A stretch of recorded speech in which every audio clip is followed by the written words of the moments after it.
Hi guys, welcome back to another video from Car Help For You. So in today's video we're working on a Citroen. This is a C4. If your interior looks somewhat like that, obviously ours is ripped apart, you'll have the same issue. So this car came to us about 2 to 3 weeks ago, where the customer was very adamant because they were being told by an auto electrician that it was the heater, blower motor and the resistor. I said, let me test the wiring. Nope, we're shotting them parts in. I said, alright, no problem, you know what, you're paying me to put them parts in, I'll put them parts in, but it still won't work. But no, it will work. The electrician said that. I said, alright, no problem. You want to take that gamble, you take that gamble. But if we have to come back here, we're going to charge you again. Obviously, I'm trying to save the customer money. I'm already going to be in there, so why not let me do a few other little tests? You're not going to be charged anything more for it, because the way I work is if I do the diagnostics, I won't charge you for it if I'm doing the work on it. Right, anyway. Customer said, nope, you're doing the heater, blower motor and the resistor. So we put in 2 aftermarkets. Heater, blower motor and a resistor, which are just in there, and if you need to know how to fit them, check the channel. I've showed you a video how to fit them. 3 weeks down the line, the car's now full of mould. See that? It's got all mould across the plastic trims. All the seats have gone mouldy, seat belts have gone mouldy. As you can see, the car is in a horrible condition. This one does have the pan roof that's closed because all it's doing is shutting water down due to the condensation, and we've had a horrible last few days of weather as well. So anyway, we'll come back to here, and the customers dropped the car off today, and they've said, right, I need the car back later on. I need the heaters to work. You guys do what you need to do and let me know. So we've gone ahead and we need to try and figure out now why. So first of all, we've got a bit of a spaghetti junction down here. All these should be tied up and put nicely out the way, and they're not, because whoever's been down here previously, you know, they've done a bit of a cowboy job. What I went ahead and done was I tested the wiring for the heater, blower motor. If I can get the camera to focus, it make life a bit more easier. So we went ahead and tested the wiring for the heater, blower motor, tested the wiring to the resistor. They were fine. We were then getting intermittent signals from the control panel. So what I've done is I opened the control panel up, and on the middle selector, so on this selector here, in the back side of it, there's 2 copper two metal connections.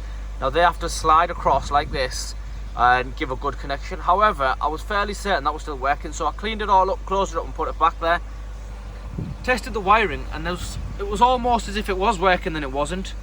So I've looked further into it. We've disconnected plugs and, you know, put plugs back together, and there was this little plug here. So it is a very common issue on the Picassos and the DS4s. But what's happened is, if the camera decides to, so I do apologise for the camera quality. Normally I have someone recording for me, so I don't really have to hold the camera, but if you look carefully there, you can see, if I bend that backwards a little bit, and there we are. So you can see there we are, that's a lot better. So you can see there, that's actually burnt out in there. It's burnt the plastic, and then the other side of that connector is in there, and you can see the metal clips have gone right. So what we need now, we need a new connector, male and female, and it'll go in together.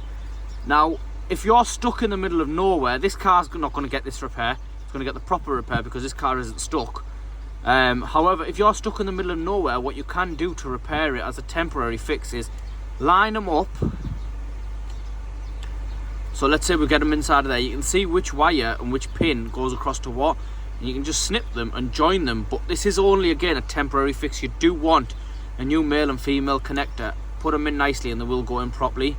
And now this plug here will be the same in all the other cars. There's no part numbers on it that I can see, so unfortunately I can't help you with the part number. But this connector is hidden away behind here, just there. So where I'm tapping with my finger, just here, it's hidden away just in there. And now this is what stops the heating coming on. So what you want to do is you want to go ahead and get yourself a new connector, put it all together, or join it up. So we've ordered a new connector. Unfortunately, it's an eBay job, which means it's going to take 2-3 days. I'm not sure if you can get anywhere else. Maybe where you are you can. Unfortunately, where I am, I can't. I've been told by 3 different part suppliers that they can't get hold of this. The dealers have said that they won't sell me just the connector, they'll give me the loom. However, I do know they do give connectors to certain people. I'm just not sure why I wasn't offered that option. But either way, we know what the issue is. It's not going to take us long, because what we'll do is we'll cut it, solder it, put the new one on, and put the new one on. or I might actually open the plug up and put the wire in the pins properly. It's a bit more of an awkward job, but at least it's not going to return that way. I'm not going to solder them actually. What I'll do is I'll open it up. So the way to open it up is you just open the blue clips here. You open that blue clip and that blue clip, and the wires, there's like a locking mechanism that hold them pins in. So I'll clean them up. Hopefully they're all right inside of there, they're not in bad nick, so I can transfer them over to the new one. And it is very common, I'm not sure why, but if your heaters aren't working and you've tested that and you've tested the control panel, this will be your fault. If I just zoom out, so this is just sat around about here. So if we move this wire out of the way, we'll move, it's just here where my finger is, not my thumb, my finger, so just here. Unclip it out of the way, and it just slides out of the clips because it's just like, it's sat in just there, so it slides out, and obviously that's your faulty issue there. Once you repair that, you're good to go. However, if you repair that and the fault is still somewhere else, do go, check elsewhere. What I do recommend actually is if you're going to go into this area, maybe check this area out first. Also, while I'm at it, there are fuses related to this. So the fuses are, it's just that number 10 one. Can you see it where I am? Let's move you out of the way actually. So it's not number 10 actually. It's a good job I decided to show you the wires, because right on the end there, just above the 5, so 5 and that 15 there, that connects to the control panel for the heater blower motors. So that fuse there actually powers the bottom segment of this. And then you've got an additional fuse box which is underneath the vehicle there. The easiest way for us to get it was to pull the carpet out of the way and it just flops down. So you've got there is your relay, and now this does a lot of clicking, so if I put you close to there, and you might hear it,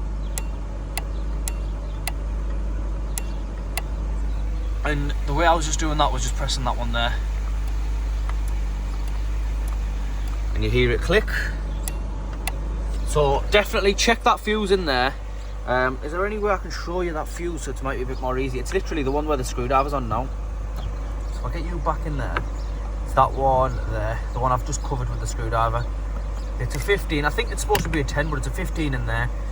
Check that, make sure that fuse is okay. Check your relay, make sure that's okay. Check your wiring, make sure that's okay. Head over to the cables on the blower motor and the resistor. Check them. If you can, pull your blower motor out, give it a live connection separately away from the vehicle. If it works, you're good there. Check your control panel, and then obviously trace back your wiring, but your fault will more than likely be somewhere there. And this fault here, it's a very common fault. So another lad that's with me today, he's told me that he's repaired a few like this. I haven't, it's my first repair, but he's repaired a few. I do apologise for all the waffling on. I'm just trying to get all the information I can in for you guys. But that's all I can think of right now. So guys, please like, share and subscribe, and if you do get stuck, put it in the comments and I will try my best to help you. Thank you.